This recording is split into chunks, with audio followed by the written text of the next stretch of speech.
네, 안녕하십니까. 오늘 마지막 발표를 맡을 이은형입니다.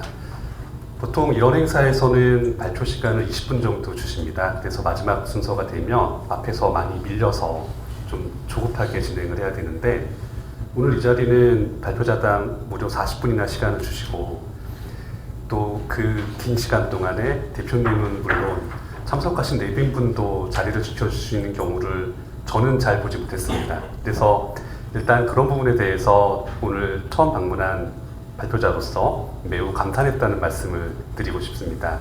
그리고 제가 마지막 발표이다 보니 저만 끝나면 모두 식사 시간이 되십니다. 그 때문에 제가 너무 오래 하는 것도 좋아하실 분은 없으실 거라고 생각을 해서 저는 적당히 하고 마무리하겠습니다. 조금 설명이 필요한 부분은 설명을 좀 하고, 별로 중요하지 않다 싶은 페이지들은 적당히 설명을 하고 빨리 넘어가는 것으로 하겠습니다. 오늘 제가 맡은 파트는 PF 사업에서의 리파이낸싱 내용이 좀 들어가 있습니다. 제목이 그렇게 되어 있습니다.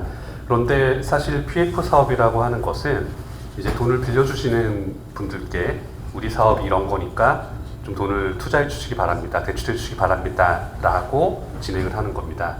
그 때문에 돈을 빌리는 차주 기관 입장에서 어떠한 특정한 전략을 세워서 남들이 못하는 걸 성공한다, 이런 경우가 일반화될 수가 없습니다. 아주 이례적인 경우이고, 일반적으로는 시장 분위기에 따라서 그냥 진행이 됩니다.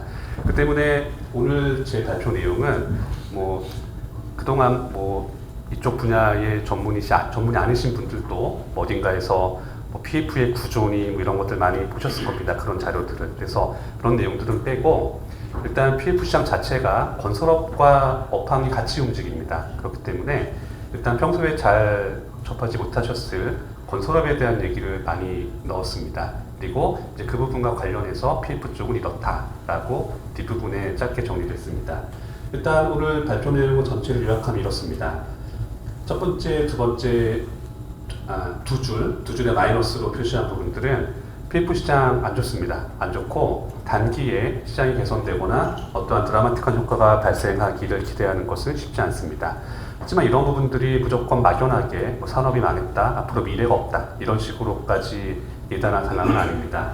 아래에 있는 두 가지 플러스 요인을 보게 되면, 일단 건설 쪽 관련 분야에서는 이제 항상 등락이 있었고, 등락에 따라서 시장이 재편됐습니다. 그래서 이번 시기도 역시 우량업체들은 시장을 좀 더 확대하거나 위치를 공고히 할 수 있는 기회가 되는 것이고, 그렇지 못한 업체들이 어렵다는 얘기를 크게 내게 됩니다. 그런 맥락에서 정부의 지원 방향 자체도 우량 PF 중심으로 진행이 되고 있는데, 이런 내용들을 정책을 다루고 시장을 대하는 입장에서는 맞는 방향이지만, 개별 사업지 입장에서는 항상 불만스럽다는 반응이 나올 수밖에 없는 상황입니다. 그 때문에 지금의 PF 시장을 어느 정도 정리가 되고 진행이 될지는 정책당국을 비롯한 그런 주도하는 주체들의 실행 역량에 의해서 좌우된다고 보는 것이 맞습니다. 자, 목차도 네 가지가 있는데, 앞에 있는 세 가지가 건설업에 관련된 얘기고, 나머지 네 번째가 PF에 대한 내용입니다. 자, 건설 산업의 위기론을 같이 함께 볼 필요가 있습니다. 왜냐하면 건설 산업이 정말 안 좋을 때 PF도 안 좋습니다. 그리고 건설이 좋을 때 PF도 좋아지기 때문입니다.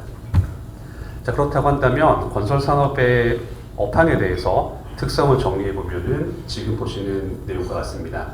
일단 건설업에는 다른 산업과 마찬가지로 등락이 존재합니다. 그래서 좋을 때가 있고 나쁠 때가 있고, 한번 좋거나 나쁘게 되면 쉽게 바뀌지가 않습니다. 그러니까 6개월, 1년 만에 분위기가 바뀐다는 일은 발생하지 않고요. 못해도 2년에서 3년 정도는 좋든 나쁘든 방향성이 지속이 됩니다.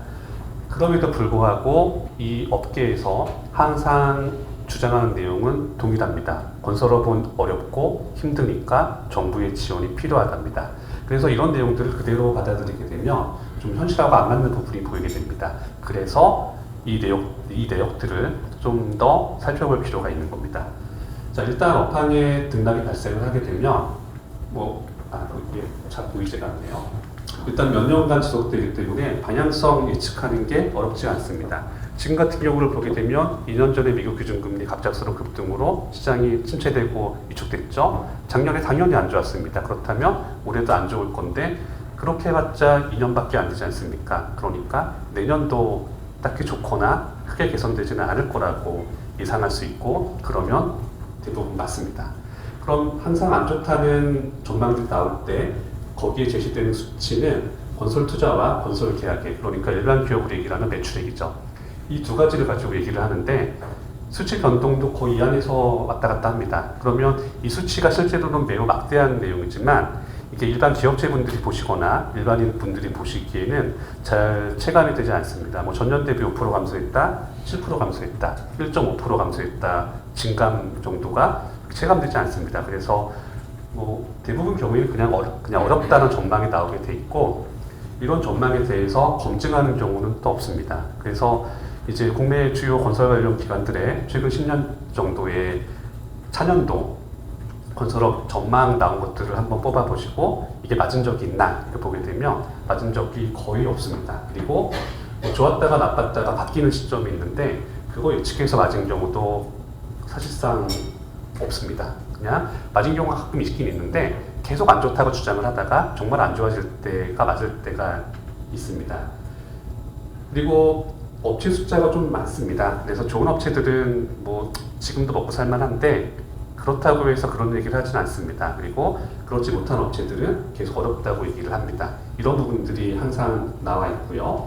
그리고 국내 건설 수주 계약에서는 주택 비중이 압도적입니다. 그러니까 주택 시장이 좋지 않다라는 얘기는 건설 업황이 좋다 안 좋다와 같이 움직이는 내용입니다. 그리고 일각에서는 뭐 어떤 시점에서 뭐 해외 건설 수주가 엄청나게 들었다, 이러니까 좋아지는 거 아니냐라는 얘기도 나오긴 하는데 국내 건설업체들 중에서 해외 건설하는 업체가 많지 않습니다. 그래서 해외 건설 업황이 좋다 나쁘다 하는 것은 일부 외인 업체들에 한정되는 내용이고 일반적인 건설사들에서는 적용되지가 않습니다. 그리고 이 부분은 쉽게 생각할 수 있는 게 해외의 뭐 작은 나라들 혹은 개발도상국들 이런 곳들을 가더라도 그 나라에서 조그만 건물 같은 건 거기서 알아서 짓습니다. 그러니까 외국 업체를 불러서 발주를 하고 공사를 맡길 만한 사안이면 이게 큰 프로젝트인데 당연히 그런 내용이라는 국내 업체들 중에서도 맞출 수 있는 업체들이 한정될 수밖에 없습니다. 그 때문에 해외 건설이 좋다 나쁘다는 국내 건설 업황에 그렇게 큰 영향을 미치진 않습니다. 자, 앞서 말씀드린 내용들은 그냥 요거 하나 가지고 많이 가시적으로 볼 수 있습니다. 지금 제가 그려놓은 그래프는 뭐 대단한 것도 아니고 그냥 쉽게 찾아볼 수 있는 건설 계약액입니다. 수주액이죠. 그러니까 일반 기업에서 매출입니다. 자, 매출액 추이를 최근 20년 조금 넘게 보게 되면 제가 막대 그래프로 표시한 것들은 건축과 토목 부분을 합친 전체 건설 수주액이고, 건축 수주 중에서 주택 수주만 뽑아서 그린 것이 꺾은선 그래프입니다. 그리고 이 꺾은선 그래프에 당연히 주택이니까 이 대부분은 아파트 건설이라고 보면 무리가 없습니다. 자, 이렇게 보게 되면 자, 여기 2017년 요 시점이 문재인 정부가 이제 들어선 시점입니다. 그리고 그 다음부터 18년, 19년 쭉 늘어나고 있죠. 자, 이렇게 나와 있는데 실제 건설업계에서는 다 어떻게 주장을 했냐면 2018년도에도 건설업 매우 힘들고 앞으로 위기다, 정부 지원이 필요하다라고 주장을 했었고, 그 뒤에 2019년에서도 같이 얘기를 했습니다.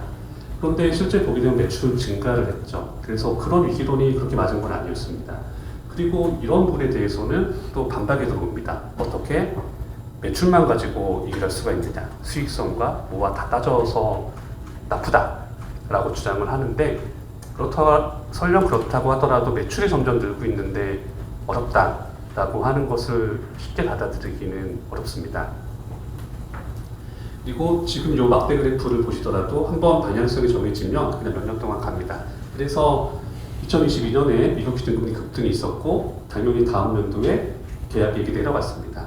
그럼 당연히 2014년도에도 이거보다 낮을 가능성이 높고 내년도 추세는 이어질 가능성이 높습니다. 그리고 또 하나 변수가 있는 것은 건설 계약액을 집계를 할 때 당해 연도가 끝났을 때 집계한 것과 그 다음 연도가 지나서 실제로 실적 신고를 받아서 집계하는 것이 차이가 납니다. 제가 여기 그린 것은 그러니까 2003년도 지나고 바로 이제 집계하는 것들인데 이 부분은 실제 모든 집계가 아니라 메이저 업체들을 중심으로 해서 어느 정도 모으고 추정치가 반영된 겁니다. 그리고 이제 올해에 다시 실적 신고를 받아서 실제 2023년도에 계약액을 다시 보정했습니다. 그렇게 되면 매년 이 계약액이 처음 발표된 부분보다 올라갑니다. 그래서 지금 건설협회 등에서 공개하고 있는 건설 계약액도 제가 여기 표시했던 금년 초의 것보다는 이만큼 올라가 있습니다. 그러니까 실제 감소 정도를 보게 되면 처음 봤던 것하고는 좀 차이가 있는 겁니다.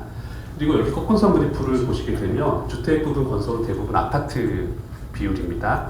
자, 그러면 최근 1년, 2년 동안 기사에서 많이 보셨을 내용들이 아파트 짓는데 하자가 엄청나다, 뭐가 문제가 된다, 이런 것들이 있습니다.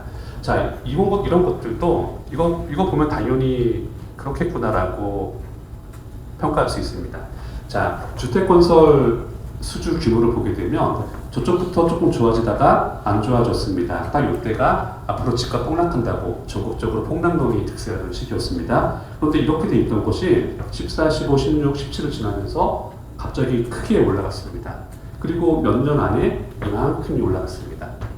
자, 저건 무슨 얘기냐면 저걸 단순하게 숫자만 집계해서 볼 때는 좋았다 나쁘다로 끝나는 거지만 저걸 실제로 현장에서 건물을 만드는 입장이라고 생각을 하게 되시면 갑자기 몇 년 사이에 만들어야 되는 건물의 개수와 규모가 2배, 3배가 된 겁니다. 그런데 같은 시간 내에 아파트를 만들 수 있는 기능공 분들이나 이런 분들의 숫자가 2배, 3배가 됐느냐? 그랬을 리가 없지 않습니까? 그래서 현장에서 이제 과거 대비해서 이제 숙련도가 좀 떨어지는 외국 분들이나 이런 분들이 많이 투입이 되고 그렇게 공사가 진행이 되니까 하자가 발생을 하는 겁니다. 그럼 이게 앞으로는 하자 문제가 단기에 크게 개선될 것이냐? 아마 안 그럴 것 같지 않겠습니까? 뭐 이런 내용들이 복잡하게 볼 게 아니라 이런 매출 그래프 하나 가지고도 저희가 쉽게 받아들일 수가 있습니다.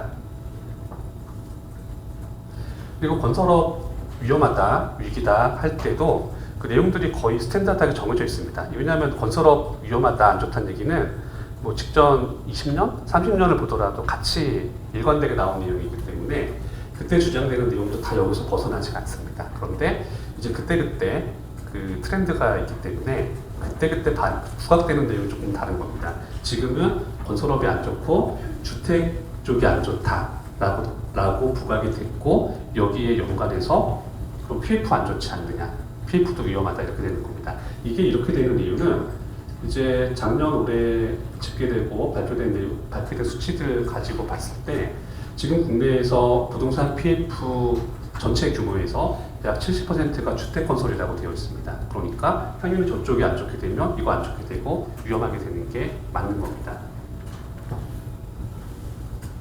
자, 이런 부분들을 쉽게 해결할 방법은 잘 없습니다. 왜냐하면 이제 PF 사업이라는 것이 가장 단순화시키면 어딘가에서 돈을 차입해 와서 건축물을 만들고 팔거나 임대해서 수익을 내는 겁니다. 그런데 처음 사업을 계획할 때 만들었던 계산서가 중간에 크게 달라지게 되면 사업 자체가 진행이 되지 않거나 뒤틀어지고 마무리 짓더라도 적자가 발생하게 됩니다. 그게 저희가 익히 알고 있는 미국 기준금리 급등 이런 내용들입니다. 자, 관련해서 뭐 이것저것 다 문제가 되고 있죠. 이걸 좀 더 구체적으로 살펴보게 되면 이제 올해 같은 경우에 들어와서 공사비 급등 이런 얘기들은 기사에서 많이 보셨을 겁니다. 그게 메이저 건설업체들에서 어떻게 적용이 영향을 미치고 있느냐고 하면 국내 최상위권인 모 기업의 경우에 이제 기존에 그러니까 종전에 계약된 공사 계약권들이 있습니다. 이런 것들이 지금 진행 중에 있고 이제 공사에 투입되는 비용들이 올라가고 있는데 그것 때문에 발생하는 적자 규모가 그 회사에서는 대략 아파트 한 개 현장당 100억 정도, 플랜트 사업체 하나당 대략 1,000억 원 정도 손실이 발생한다고 내부적으로 말하고 있습니다. 그런데 아예 회사가 중견이나 이하로 가버리게 되면 저희가 작년에 기사에서 많이 봤던 그 서울의 몇 개 지역 사례처럼 아파트 입주자들한테 공사비 더 안 내면 입주 안 시킨다고 막아버리거나 이런 것도 할 수 있습니다. 그런데 그보다 더 인지도가 높은 메이저 기업들은 적자가 발생해도 그냥 할 수밖에 없습니다. 만약에 입주를 막는다든가 하게 되면 그 폭풍이 더 심하기 때문에 그렇게 됩니다. 자, 그럼 지금 이렇게 실무 건설사들한테도 적자가 발생하고 있는다는 얘기는 이것을 발주한 시행사들 입장에서도 처음 계획했던 계산서와 내용이 달라졌다는 얘기입니다. 그 때문에 사업성이 계속 문제가 되는 곳들은 뭐 무너지거나 안 좋을 수밖에 없고, 그 중에서도 어떻게든 끌어만 가면 될 것 같은 사업장들은 진행이 된다고 보시면은 크게 무리가 없습니다. 실제로 업황이 어렵나 보시게 되면 이렇게 그래프가 있는데, 자, 이제 공개적으로 나오는 내용들도 그 고지고대로 다 받아들이면 안 된다는 예시를 하나 드리겠습니다. 뭐 다른 것보다 이쪽에 보시면 미분양주택 추이가 있습니다. 이거 매월 집계하고 있는 거죠. 그런데 회사를 하시거나, 그러니까 운영하시거나 회사를 다녀보신 분들이라면 당연히 이해하실 수 있는 것이, 자기네 회사 굉장히 안 좋은 사안이 벌어지고 발생하고 있는데 이것에 대해서 고지고대로 정책당국에 보고를 다 할 것이냐, 이제 어떠한 그 법령에 따른 페널티가 존재하지 않는 사안에 대해서 고지고대로 발표할 것이냐라고 한다면은 아마 좀 축소하거나 그럴 동기 요인이 있을 수밖에 없습니다. 그 때문에 지금 나타나고 있는 미분양주택 규모도 실제로는 저것보다 조금 더 크다고 짐작하는 게 맞고요. 그리고 이거 자체도 지금 좋지 않은 상황인 것도 맞습니다. 그러니까 2010년대 초반 중반까지 이제 집값 폭락한다고, 다 망한다고, 집 사지 말고 전세 살아야 한다고 주장하던 그런 시기에도 이제 그 알려진 썰로는 관계부처에서 뭐 미분양주택 6만 원 정도로 신경도 안 쓴다고, 원래 그런 거라고 하던 것들이 있었는데 지금은 그거보다 많습니다. 그러니까 안 좋은 상황은 맞습니다. 그리고 이것이 단기에 개선될 것이냐라고 하면은 그렇지 않다고 보는 게 더 정확합니다. 그런데 그렇다고 해서 이제 업계가 무너질 것이냐, 망할 것이냐 이렇게 보게 되면 또 그렇지도 않습니다. 왜냐하면 이쪽 업계에서는 이제 간혹 내리는 비처럼 이거 처음 겪는 사안이 아닙니다. 자, 한 예로 제가 앞서 말씀드렸던 것 중에서 업체 수가 굉장히 많다고 말씀을 드렸었습니다. 그리고 제가 이걸 표로 만들어서 얘기하기 시작한 게 저는 2018년도부터였습니다. 자, 그 때문에 그때 만들었던 2017년도 업종별 상위 분야를 지금도 쓰고 있고, 시간이 지나면서 그때 기준하고 그 뒤에 변동한 수치들을 조금 저희가 보고 있습니다. 자, 이미 2018년도 기준으로 해서도 우리가 뭐 편의점 뭐 이런 것보다 건설업체가 더 많습니다. 그런데 이게 저희가 인지할 때 차이가 있는 것은, 편의점, 치킨집 이런 것들은 교회도 마찬가지죠. 그 저희가 생활하면서 봅니다. 뭐 회사 앞에 편의점 여러 개일 수 있으니까 저거 하는 사람들은 경쟁이 치열하겠구나, 어렵겠구나라고 인지를 합니다. 근데 건설사는 그렇게 눈에 확 보이게 나와 있지 않습니다. 여기서 말하는 건설사는 직원 몇 명 안 되는 조그만 것들도 다 포함된 숫자입니다. 당연히 그렇게 되니까 이 많은 업체들이 모두가 다 잘 벌어서 잘 살 수 있겠느냐라고 하면 쉽지가 않습니다. 그리고 금년 초에 기사에 많이 나왔던 수치 중에 하나가 이제 키스콘 발표된 것으로 해서 건설업체 폐업 신고가 이만큼이나 증가했다, 작년에 이랬고 그 같은 기간 동안 이만큼이었다, 심각하다라고 많이 나왔었는데, 그럼 실제로 이 같은 기간에 업체가 많이 줄었냐라고 보면 그렇진 않습니다. 왜냐면 이제 이때와 이때의 사이에는 건설업 등록 기준이 완화가 돼서 일단 업체 등록 숫자는 많이 늘은 것이 맞습니다. 그렇기 때문에 이때와 이때를 직접 비교하기보다는 올해 1월하고 5월달을 비교하면은 좀 더 정확하죠. 왜냐하면은 바로 위에 1월부터 4월까지 폐업 수가 1,100개라고 나왔으니까 1월하고 5월 사이에 변동이 있었나를 보면은 이게 좀 더 정확합니다. 그런데 막상 업체 수의 변동 전체를 보게 되면 그렇게 큰 차이는 없습니다.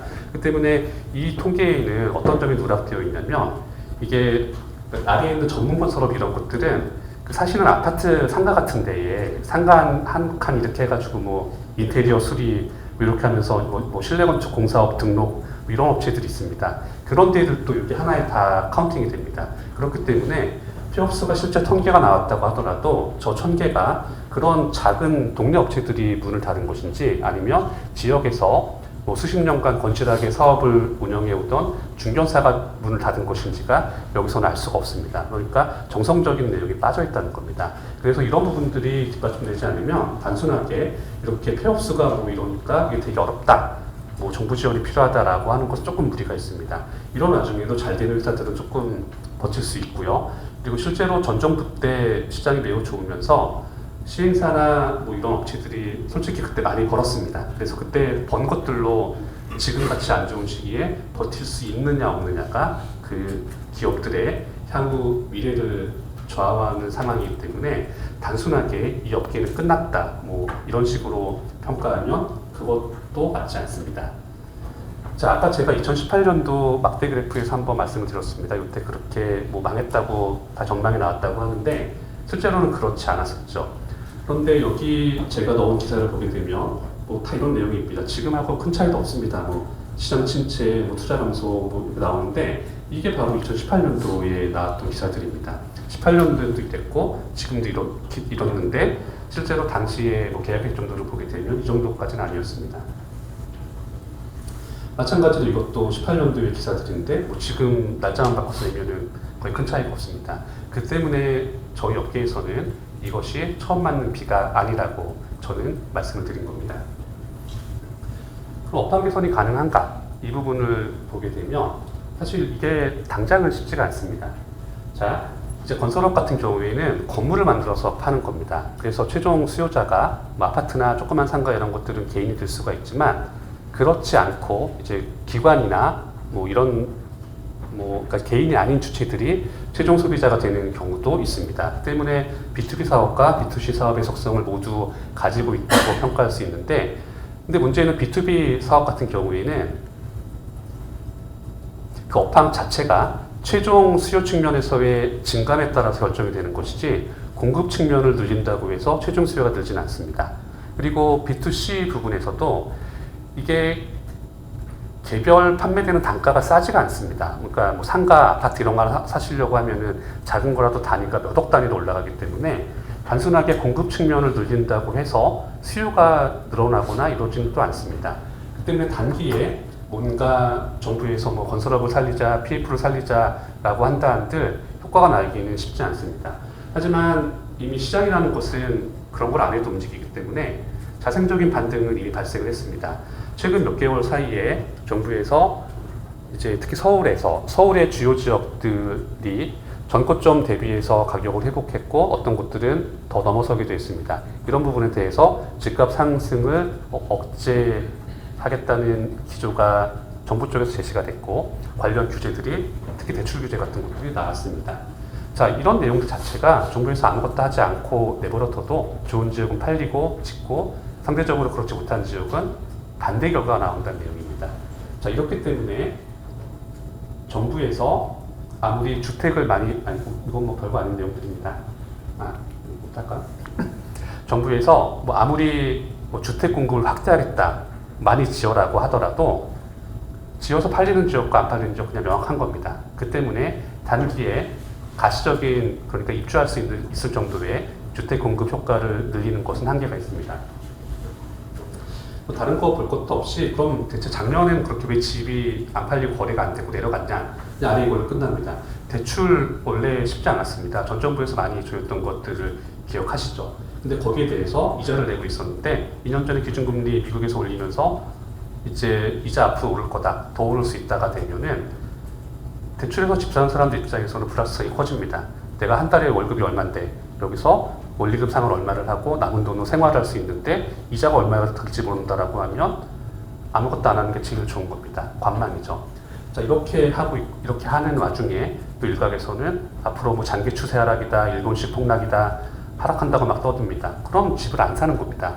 그런데 그러고 나서 시간이 1년 반이 지나고 나니까 일각에서 주장했던 것처럼 세상이 망할 것 같지가 않은 겁니다. 그럼 사람들은 일상생활로 돌아갑니다. 그러니까 자녀를 키우는 사람들은 내년에 우리 애가 학교에 가는데 길 건너 아파트로 이사 가면 배정학교가 달라진다. 혹은 집이 없으신 분들은 내가 서울에서 직장을 다닐 것 같은데 집이 없으면 좀 더 힘들겠다, 오른다고 그러고 그러면 집 사는 게 낫지 않나? 이런 생각을 하게 되는데, 작년부터 보게 되면 미국 기준금리가 더 안 올랐습니다. 5.5%로 고정돼 있었죠.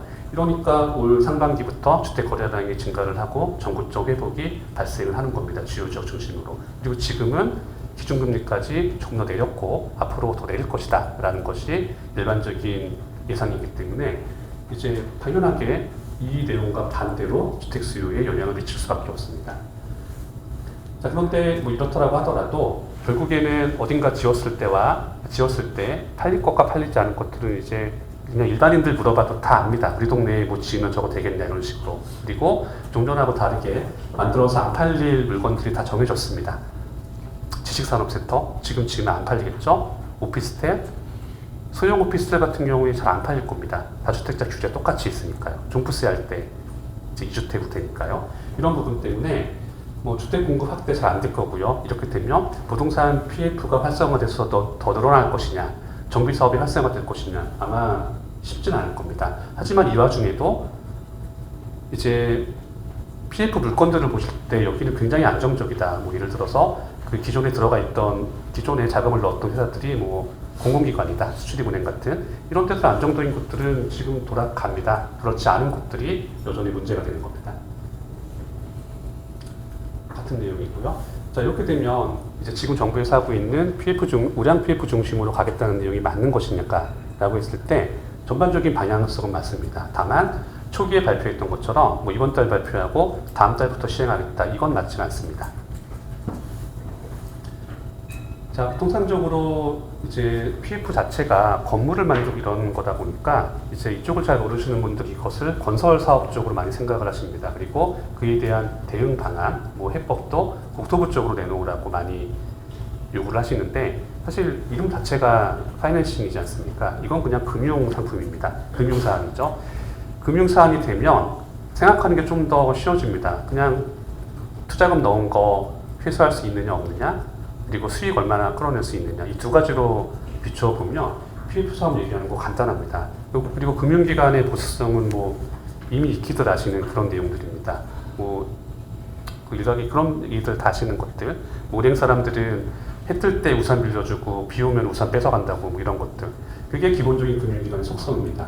자, 그걸 감안하면 지금 대책 방향 나온 것들이 이해가 쉽습니다. 일단 우량 PF 중심으로 다 가고 있죠. 그리고 되고 그러니까 어떻게든 끌어가서 완공만 시켜놓으면은 팔리든 할 거냐라는 게 관건이고 그렇게 돼서 된다고 판단이 되면 지원 방안도 네 가지밖에 없습니다. 돈 더 빌려주든가 빌려준 돈 더 오래 빌려주든가 받아야 될 이자 깎아주든가 더 나아가면 원금을 깎아주거나 탕감하는 것이 있는데 일반적으로는 다 1번, 2번이 있고 3, 4번은 거의 없다고 보시면 정확합니다. 그렇게 나오는 게 리파이낸싱이 재구조안 이런 것들입니다. 그러면 그렇지 않은 비우량 물건들에 대해서 어떻게 할 것이냐 손실을 최소화하는 게 맞죠. 그런데 다행히도 부동산 PF 사업은 사업을 시작할 때 토지를 확보해야 됩니다. 그러니까 토지 담보 잡은 게 있기 때문에 정 안 되고 수틀리면 담보 잡은 토지 갖다 팔면 투자했던 금액들, 대출했던 금액들을 일부라도 회수할 수가 있습니다. 그렇기 때문에 지금 정부 대책에 나왔던 사업성 평가 등급을 세분한다든가 대소중단금 강화한다든가 경공매 유도한다든가 뭐 이런 내용들입니다.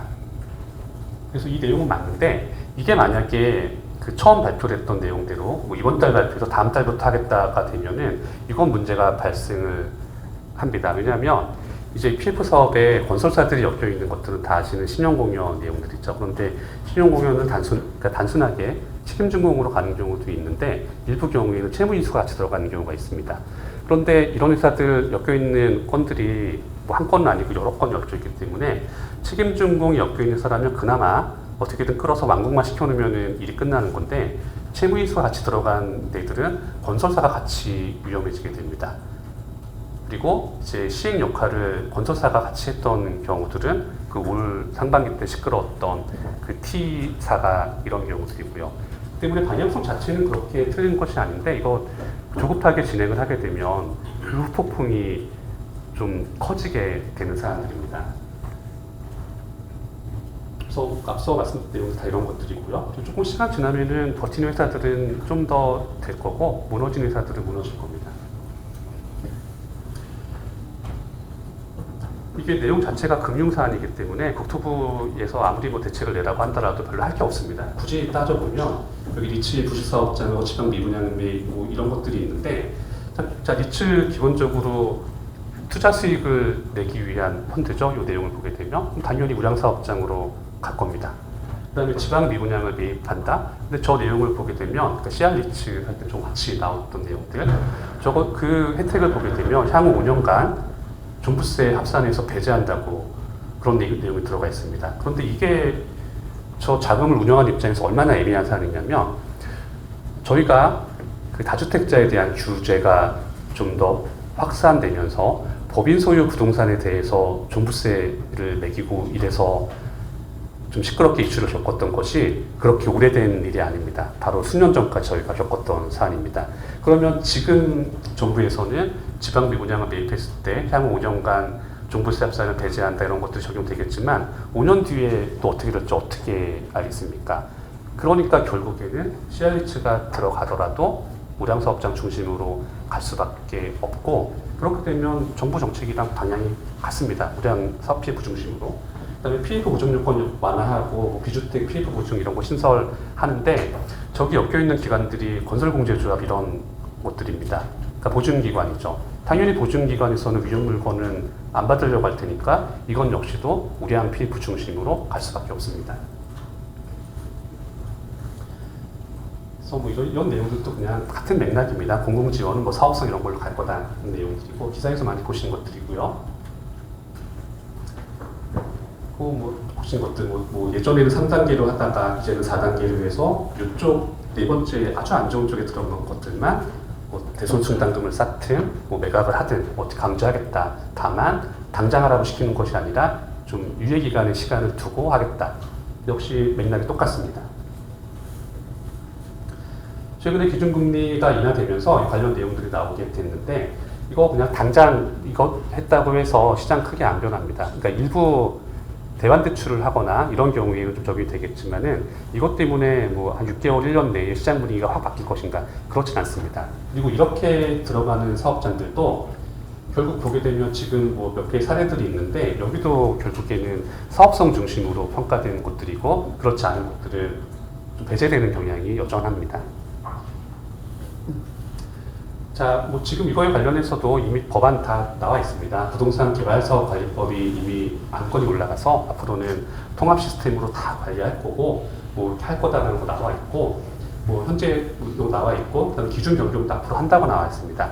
당연히 여기에 대해서는 논란이 있을 수밖에 없습니다. 왜냐하면 PF 사업에 대한 기준을 높이면 높일수록 그게 일종의 진입장벽이 되기 때문에 아무나 못하는 상황이 돼서 뭐 우리가 흔히 얘기하는 독과점 강량이 좀 될 수도 있고요. 그리고 이제 시장 경제에서는 중요한 것이 이제 프론티어 정신이죠. 그리고 뭐 일각에서는 이거 문제라고 하지만은 사실 저는 이런 부분들은 좀 더 큰 리스크를 짊어지고 남들이 보지는 못하는 기회를 뚫고 들어가서 수익을 창출한 사람들은, 이런 사람들은 사업가라고 저는 생각을 합니다. 그런데 저걸 저렇게 기준을 과도하게 높여버린다면 그게 어려워지니까 거기에 대한 내용들이 역시 나올 수밖에 없습니다. 때문에 이제 이런 사안에서 여러 가지 이해관계가 얽혀 있으면은 모두가 만족하는 대안 어렵고요. 결국에는 한쪽에서 집행을 하는 것처럼 이제 안 좋은 것들은 걸러내고 그나마 남은 것들로 정리를 하는 게 가장 최선입니다. 그리고 이게 또 설득력을 갖는 것이, 지금 PF 사안은 뭐 어렵다, 복잡하다라고 하지만은 어쨌든 이거 과도기적인 사안입니다. 왜냐하면 시장 판세가 바뀌기 직전까지 진행 중에 있던 사업장들이 최근 1년 반 동안 시끄럽고 이슈가 됐던 거지만, 당연히 시장 판세가 바뀐 다음에 신규로 착수되는 사업장들은 감소했을 겁니다. 그러니까 기존에 진행되던 사업장들만 어떤 식으로 정리가 되면 PF건도 그냥, 죄송합니다. PF건도 그냥 과거의 사안으로 끝날 가능성이 높습니다. 죄송합니다. 네, 마치겠습니다.